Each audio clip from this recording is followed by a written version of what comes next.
guys, welcome back to We Watch Movie. I'm Mike. I'm Jay. And we continue our deep dive down the things that we've had our fingers in before with another Halloween script review. Halloween 4. The Dennis Etchison script. Michael, what are you watching? Michael has become Richard Simmons reincarnated. Yeah, there was no title. It was just called Halloween 4. There was nothing. There was no Return of Michael Myers, nothing. It was the original one. It got rejected. But this was going to be Halloween, and it was going to be weird. They don't have any... There's no Jamie Strode. There's no focus on her at all. Laurie Strode, you silly No, Jamie goose. Strode was the main girl in Halloween 4. Laurie Strode... Oh, the kid. Yeah, you idiot face. Sorry. So, Jamie Strode, there's no focus of Jamie Strode, and Dr. Loomis is completely dead. He died in that explosion with Michael. The story is going to focus on Lindsay and Tommy Wallace as the survivors of 1978, and so it's all about them and how they're functioning in society now. And the whole town is basically like footloose. They hate Halloween. They hate it. You go to the other town, you heathen. Well, but you know, the script starts out and it's her mom having a bad dream. And then they talk about the events of Halloween and how they happened. But on their way home, it's kind of cool because on their way home, they start seeing all these police lights and ambulances and whatever. And then they realize slowly that they're going to their house. So she panics. They go there. And when she goes in the house, They're going to fly by crack pipe. It turns into like this Nightmare on Elm Street kind of sequence or whatever. It turns into a dream sequence.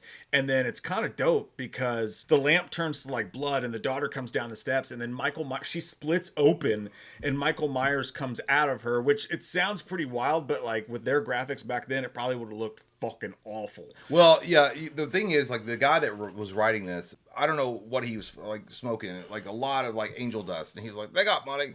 They could put these effects in it because the effects that he was talking about in the script, yeah, it sounded cool on paper, like because the entire opening sequence of this script is literally the camera is supposed to pull out, and the house that she was in is supposed to be like a jack-o'-lantern. As it pulls further out, the surrounding neighborhood, it forms a pumpkin. That sounded dope, by the way. It sounded great, but I was like, there ain't no fucking way we got this in our budget. God damn! The blood runs from underneath the door, yeah, and it starts to fill the streets of Haddonfield. And as the camera pulls back, the shadow of Michael Myers rises above it, over the whole city of Haddonfield. And I was like, that sounds fucking awesome. And if I had been the producer, I was like, you gonna pay for that? Yeah. And he's like, what are you talking about? I was like, are you gonna pay for that? CGI doesn't exist. You might want to fucking start a GoFundMe or some bullshit, sell some cans at the local gas I guess they station. could have built a model and done it that way. Yeah, with maybe. Like a shadow effect over top of it. And she wakes up in its present day, which we assume it's 1987 because Lindsay Wallace is like 17 now and described as very hot, which is weird. By the way, there's a lot of weird gooner shit going on throughout this whole thing where like teachers are all like, this is a different time, I understand, but it was like, you want some extra help with your homework? I was like, what the fuck? Yeah, there's one teacher that nothing ever comes of that either. There's a teacher that just shows up and like lingers his hands on her for too long or whatever. And there's this teacher that obviously wants to bang this high school kid, and it doesn't go anywhere. Like, that was weird. But the whole story with Lindsay and Tommy is, dude, are you like me? The entire time I pictured Paul Rudd. Like, the entire time I was reading this, I pictured Tommy as Paul Rudd. Kind of, but not really. I did, but also that one guy from Halloween Ends, like the one that's like, I just like listen to Slipknot all day, and I fucking hate the world. Like that kind of guy. That's one of the things they pulled from it. Because we got to talk about this. They pulled so much from the David Gordon Green trilogy. Pulled so much from the script, without a doubt. The whole thing with those news reporters, again, 1,000% pulled for Halloween 2018, where they were all about the news story, going to track down Laurie Strode, go to the Smiths Grove Sanitarium, find out about Michael, interview the inmates, all that shit. That literally happens in this script, which was wrote from 1987. Yeah, because the manager of this news station's telling Mundy that, hey, which is their big time anchor, he's like, you got to go out on the streets, get that goddamn news, April O'Neil, that shit. Nightcrawler. He's like, yeah, but the town don't like it. He's like, fuck the town. A friend is a gift you give yourself. He's like, fuck the town, go do it. And so he goes to Smith's Grove. Dr. Stern, her whole thing is that she blames Dr. Loomis for Michael committing the crimes that he did because Loomis became obsessed and delusional. The funniest part of that script was when she showed you, look at this VC, look at this VHS tape, and she plays it, and it's Dr. Loomis talking to a young Michael Myers, and it shows him, and he's sitting there looking at the fucking wall, and Michael's like, he's like, what do they call you, Mikey? He's like, you're like Mikey. He calls him Mike. He's like, Michael. He's like, but do you go by Mikey? Is that what it is? And he's like trying to talk to him like on that level, and then he won't answer him, and then he's like, all right, turn that shit off. But he says it. He's cheeky about it because he's like, all right, he's not going to talk. You can go ahead and turn that camera off. And they don't turn it off. And they don't. But like he thought they did, and then he gets going. Dude, it's funny because it's like a sketch that we would do. Yeah. Michael's sitting there and he's staring at the wall, and he's like, remember, this is an 8-year-old kid or a 9-year-old kid. Loomis gets fucking like goddamn bad cop on him. He's like, you think you're fooling me? I see shit like he basically said he's like He's like, I've been fooled by better than you, and I know what you are. And he goes, Mikey, that's a human name. That's not what you are. You're not a human. What do they call you where you come from? And then he was like, he did a fucking fist thing at him, and then right when he gonna punch him, Michael turns to him and cocks his head, which pissed me the fuck off. That was cool though. That was really cool. She stopped the tape right there, and then she's like, so Dr. Loomis's delusions and this idea behind the fact that Michael was really the embodiment of some ancient Celtic cult, which is the true essence of evil, is what infected this place, Smith's Grove, and maybe it gone outside of Smith's Grove. And she's like, does that look like the face of evil? And it's like it zooms in on Michael's face. He's like, and he was like blank, emotionless face, and these icy blue eyes, like, yes. Then all the fucking inmates worship him as the Lord of the Dead. By the way, they also mentioned that he killed 10 people on his way out of Smith's Grove. They also blame the fact that all the other people in the mental hospital, which, like you said, literally the opening scene of David Gordon Green's trilogy was not like this verbatim, but it was there. They went to the hospital. You saw how the other people reacted to Michael Myers, and this one dude, they killed a rabbit, and when they found it, they had sacrificed it to this big Michael Myers statue thing that they'd made. And I forget what it said. It said the Lord of the Dead. Oh yeah, Lord of the Dead. But it's funny is because in the David Gordon Green 2018 Halloween, they don't do that specifically. Like Mike said, there's no dead rabbit or anything like that. There's no effigy of Michael that they're trying to sacrifice to. But when they hold up the mask and they go, oh, they sound like fucking monkeys let out of the cage. Figaro! I'm like, it's not gonna put down now. Give me Figaro! Then they're like, oh shit. That was pretty much where he took that inspiration. And honestly, one of the characters from the Crazy Train, the one that was leading this cult in this script, is called the Preacher, and Alan McElroy had a guy in his script called the Preacher. Yeah. He's like, you are hunting it, ain't you? Yeah. Which we didn't get. He was a great guy. I love that guy. I love his script. But we didn't get a chance to ask him. He was like, did you read that script and maybe pull that character off of that and be like, you know what, I could use him and just not in that way. Yeah, and it's not just that. There's several things that you'll read in this that you'll go, Leonardo DiCaprio. Yeah. That was in David Gordon Green's trilogy. There's no doubt to me that David Gordon Green did not read this script, dude. But by the way, I got fucking pissed when I was reading because I was like, fuck. Dude, that Mundy guy was trying too. She was like, it's like, Michael's just a victim of Loomis's delusion. And he was like, yeah, but he killed 10 people. It's like, anyway. And then he's like, yeah, but he killed his sister in 1978. It's like, he killed his sister before that, and that's why he was locked up. And she's like, that was never proven. That was never adjudicated because, they didn't really have the evidence. Realistic, though, because, you got people today like Charlie Hunnam, I really just feel bad for Ed Gein. Yeah. Like, what the fuck are you smoking, Then man? he was like, then Mundy kept on cutting in. He's like, yeah, but he killed him. He's like, and she's like, cut the Loomis. Yeah. Michael was driven insane because Dr. Loomis called him subhuman. So Michael comes back, as he always comes Michael back. was just hanging out. Yeah, he was just chilling. And then someone threw a rock through his window. He's like, fuck that. This kid's through a rock through his window. He picks it up and he breaks the rock.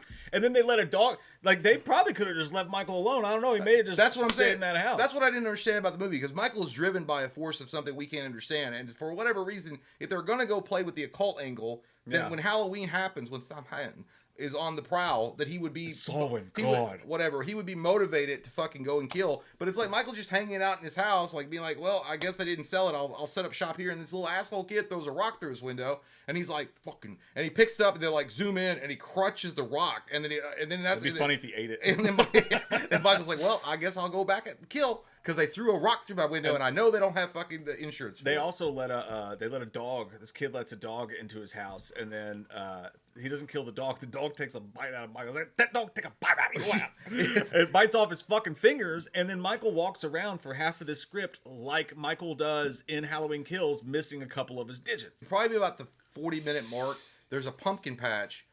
Great kill, though. It was a cool kill because the girl Darcy has to go out of town to get some pumpkins because they don't even sell that shit in fucking town anymore. Haddonfield is locked down. Fuck you and your feelings. And she has to go to Russellville. How you feel? She has to go to Russellville, and this fucking weirdo proprietor. Again, everybody's like a weirdo. These are high school girls. He's like, you want me to rub up against them, feel them. Yeah, he's like, you gonna finger this pumpkin? And she's like, I ain't never seen a pumpkin before. We don't get them in town. He's like, rub up against them, feel them. I'm gonna go get us some liquor, celebrate the occasion. This one's real soft. Yeah. Stick your finger in its eye hole. Weird shit. And then so she goes out there to get that, and Michael. I call this one Bonnie Blue. But you don't get to see the kill though. When he stabs her. Well, it's described as he bursts out of the pumpkin, and then you see him coming down with the knife, and then she stops screaming. Yeah. But I will say, But a kill in a pumpkin patch, pretty fucking dope. It's cool though. Yeah. There's this guy trying to bang his girlfriend at the thing, and they're having sex or whatever, and she's like, "Stop it! You're doing it too hard, Peter." And then the camera pans up, and Michael has this dude and has killed him, and Michael is fucking her with the guy, and you're like, "Oh my!" Let me show you how to do it, son. Yeah, yeah, that was a cool kill. That was probably the best kill of the movie. Then there's really not much to say as far as the characters. Tommy and Lindsay are obviously a romantic couple. They can't be together, kind of star-crossed in a way. They finally meet up, and there's this whole... Tommy actually pisses me off a lot, because he's such a fucking emo dude. And I'm like, God damn, man. Like, it's no wonder you don't have the goddamn friends, and you have a small wiener. Because always talking about... emo throughout the franchise, kind of. Well, yeah, but he gets really emo in this. And then he's like, they won't let us be together, because they think the boogeyman still will. He's like, watch me electrocute these rats. And then, these rats... They electrocute them every 2 minutes and they kill them and then fucking dissect them and look at their hypothermos. Whatever it's. I said hypothermos, but he was the dude from Manhunter when he's forcing Lindsay to watch these rats get electrocuted because he's trying to explain that this is what the town's doing to us by making us think Michael Myers is still alive. It's the dumbest thing ever, but it reminds me of Manhunter with a dude standing there. He's like, "Do you see? Do you see?" All the kids go across to Russellville, and they're going to go to a drive-in, and that's the only place they can go to hang out to watch horror movies. This is where it really goes off the rails. It gets fucking stupid. But they're leading up to this point, though, while they're in the drive-in, Michael goes apeshit. Yeah. He kills every fucking person in their car. It's pretty crazy. And he's like, I can't stand fucking. When Michael came in there, goes, it smells like sex in here. I smelled sex. Because Michael, at that point, Michael only killed Darcy and he killed the gas station attendant. He really hadn't done much. And then he was he follows Lindsay because I think that they explain it that he's hunting Lindsay and just Lindsay specifically because he doesn't really know about Tommy because he was trying to kill Lori. That bitch got in my way and prevented me from doing it. So he's probably pissed about that. And so he goes to this drive-in and he kills all the kids in their car while they're all smooching. I could just, it's like, Michael's like, I've hated sex since 1963. You're gonna get pregnant. I fucking hate it. And you just kill all these kids. Then you get to a point in the fucking script where you see Michael's missing 2 digits. You watch a kid watch his fucking fingers grow back. The scene's kind of dope, though, like, to be fair, though, because they end up... First off, I give the script credit where it's due. The fact that it all ends at a drive-in is dope as shit. That's awesome. But then when he's chasing this kid, there's a good chase scene going on. They end up in the projection booth. And by the way, while the projection's going on, it's showing Friday the 13th on the screen. And Psycho. Yeah. But Jason's on the screen, and then Michael shows up in shadow, looming over Jason. At one point, Michael looks at Jason on the screen and cocks his head at him, which I thought was fucking awesome. Like, that was cool. But when he's chasing Lonnie... For some reason, he decides to use this moment for his fingers to grow back. And it's like, and he's missing 3 fingers, and then they grew back. And you're like, wait, what the fuck? But you also don't know why. He killed everybody else but left Lonnie's fucking doped ass alive in the front seat for no reason. And then when Lonnie wakes up and he's going, and this whole thing leads up to this point of Michael growing his fingers back, where the fuck did this fog come from? It's all like, oh, the fog must have rolled in. It's like, I guess Michael just smoked himself through here. I don't know how that worked. And they surround him, and then the hero of the day, Tommy Doyle, shows up with a .45, which he stole this gun from. There's a whole fucking sequence that happens with this guy, which stole a gun from a cop. Yeah, who cares really when it comes down to that stuff? But what's crazy is that there's fucking 13 Michaels all of a sudden. There's 13. Oh, no, that's because all the kids dressed up. They wanted to play a prank. Right, but the way that they tell it's weird because there's 13 Michaels there, and the cops are trying to shoot one, but they're like, we don't know. And then this lady shows up, and she's like, call his name, and then one Michael Myers tilts his head, and I'm like, this is really dumb. The one that it's Dr. Stern from Smith's Grove, the one that said that Loomis is the one that caused Michael to be this way, and she's like, Michael, come back home, and then Michael he's like, bitch, and she comes up to him and he Mike Tyson's uppercuts her and sends her flying. But then Tommy shoots him, and they say you see a piece of his skull. First off, Tommy shot him in the dick. Yeah, he said shot him in the groin and he stumbles, which means dick. Yeah, it means the wiener. In case you didn't know. And then he shoots him in the skull, and you see it's part of his skull disintegrates or whatever, and then you get, and then it's a free for all. And then you get, I wanna be out. A sledgehammer, because then all of a sudden Michael starts. He says it's the script literally describes all the cops are shooting him at this point. Yeah, and Tommy's got the .45 on him and says Michael growls and starts growing to 8 feet, 10 feet, 12 feet tall, and then Michael's standing there and Everybody get up. It's time to slam now. He's like fucking. It's like he's like a fucking goddamn all-star from the NBA. He's 12 feet He's tall. 12 feet fucking tall. And then they're like, oh shit. That motherfucker can grow. He's a super shredder. When they do that, they blow up a bunch of cars too. And the cars start blowing up. And then the whole drive-in becomes an inferno. And then the parents are like, where are our children? We fucked up. And then on the other side, they're walking away together, and it becomes Halloween Ends. They take from Halloween Ends here because it's like their love for each other, and they wake up in a fucking pumpkin patch somewhere after fucking, I guess. They don't say in that. the haystack. But she has a bad dream, and he's like, it's okay, beautiful. Yeah. It's fine. And that's your movie. Yeah, and the only other thing that really happened was Mundy, which is the news anchor that was always chasing a story. Oh, yeah. The cameraman is trying to point and sees Lindsay and Tommy crawling out of the rubble and up on this hill, and he's like, Mundy's like, you ain't seen shit. He's like, no, I'm looking. He's like, you ain't seen shit. Let him go. Because I think the point of the script was, it's like the town was corrupted and evil and disgusting now, and it was always going to live in that memory of what happened. So those kids had been under that forever, and so now they were escaping and making a fresh start. Yeah, which is what they were trying to do with Halloween Ends. I don't know if you guys remember this. The whole point of Halloween Kills and Halloween Ends is David Gordon Green was like, I came up with this idea all on my own.